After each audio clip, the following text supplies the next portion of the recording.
Good morning, this is Steve Chapman from Apex 2015. We're here at San Diego and I'm joined on the stand by Davina McDonnell of Saline Lectronics, which contract manufacturing business. Saline, welcome. Good to meet you. Good to meet you. Thank you. Absolutely. Tell me about the business. Tell me what you're doing. Saline Lectronics is an electronics manufacturing provider. We do everything from circuit board assembly all the way to the electromechanical box build.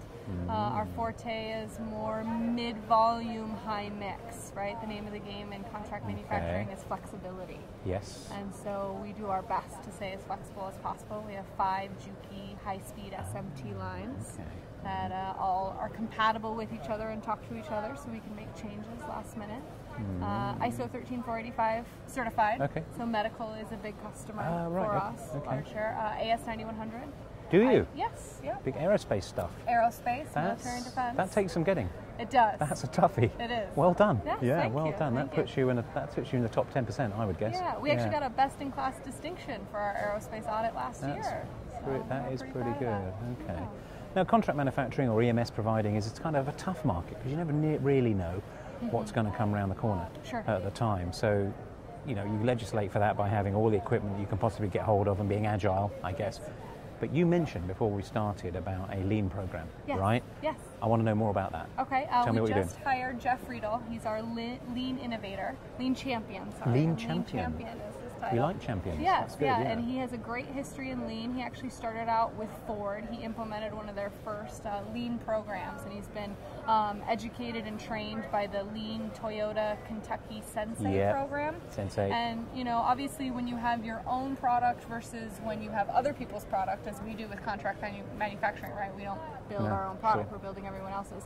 He's going to lean out our facility, and I know a lot of people, you included, sort of considered it eliminating waste. Yeah. And it's really about becoming more efficient and creating a lean learning culture. So we have a new project with a new customer, and our initiative is to create it completely lean. So it's going to function a bit differently than any other product that we put together in our facility. We're going to measure that. I'm actually putting together some case studies for this lean program and see how we can then have that seep into our other product lines that we're building. Seep into it. I like the seep into it. Yeah, sort of like, you know, a bit of osmosis going through there. Yeah. So is this lean stuff something that's been not forced on you is too strong, but you know you're obliged to do because of a customer need, or is it an initiative you say that we're going to do this, but we're going to do it on a real It's an initiative from within. It is. You know, we've really grown in the last year. I mean, explosive growth. We've been very fortunate. In the last year? Yeah, really in the last year. When everyone else is struggling, you're growing? We are, and with growing comes growing pains. A lot of positivity, right? We're very fortunate to be that way. So how are we going to continue on this growth trajectory, but remain that flexible EMS provider that our customers have come to expect? And we think we can do that by leaning out the facility. So creating a culture where every employee has some ownership over the product line and things are much more intuitive and natural. Changing from how you read your visuals on a piece of paper versus it being on a touch screen. Changing the process flow throughout the plant. So maybe it's something as simple as the SMT line shouldn't be facing away from the shipping department. It should be facing toward the shipping department. So really small tweaks like that that, you know, maybe singularly don't make a lot of, you wouldn't think would make a big impact, right? But if you put them all together into this lean program, you have a lot of room. Collectively, little incremental changes that collectively becomes a big change. And some of that's common sense. I've never heard the argument about you might switch the line around so it points towards shipping. It's obvious, isn't it? It's obvious, right? That's nice. Yeah, that's nice. And I guess it takes someone who's got experience to do that. Sounds like you got the man. We do, and our management is committed to these new lean initiatives. It's going to evolve organically within our facility. It might look differently than how other programs have done it, but we're committed to it. We're excited about it. What do you think is going to be, okay, internally that's an obvious thing to do because it's going to make you more efficient. Lean is always good because it's easier to manage, you get greater visibility, you get greater forward vision, which in your industry, well, in your sector, in your business is important because, like I said, you know what's going to come along next. And it's so challenging. It is. But what's going to be the benefit, do you imagine, to your customers? What are they going to get from this?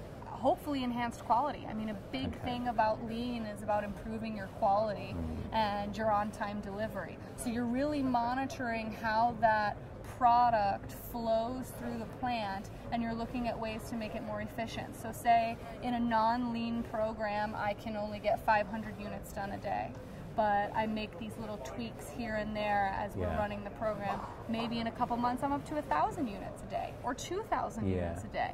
So we're going to be able to produce better quality units at a faster rate, improve their delivery. And that's a very strong argument to make to prospective customers. You know, if you can, I guess, if you can increase your throughput and increase the quality, or certainly not drop quality, that's an easy productivity gain, which is going to be appealing and presumably, you know, put your services out there in front of customers who you may not have been able to service before. Absolutely. For the sake of some internal nifty footwork. Yeah, and hopefully reduce costs too on both ends, right? I mean, that's a big part of it too. And another thing that I've learned in this lean program is it's really about communicating with your customer and being very clear. Putting a program and set expectations on what the customer requires of us, what we require of them, and putting that down on paper and recording it rather than just oh, we need delivery on this date. So it's evolving pretty interestingly. Okay, last question, just because I'm interested in the scope of the business when you're in a contract sector, is that you've got AS9100, that puts you right up there with serious aerospace stuff, and that's a great accolade to have. And it could be that one, but you know, which of the sectors is getting the busiest if you had to point at one at the moment? I would say medical. Medical? Medical is really very busy for us. And then telematics has been a big boom for us recently. Now, even though we're in Southeast Michigan, we don't supply directly to any automotive. We've sort of veered away from being a supplier, a tier 1 supplier to the big three, so to speak, but we do some aftermarket automotive.